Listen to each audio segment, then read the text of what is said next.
Joseph is fighting a great battle. He's been fighting it for several years now, doing a great job with it.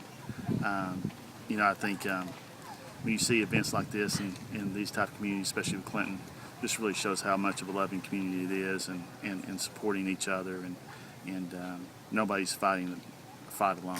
Jason Stokes, he's a policeman.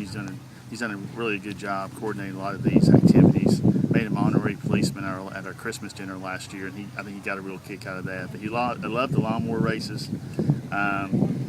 He just wasn't able to do it today, but it was his lawnmower, so he got the trophy.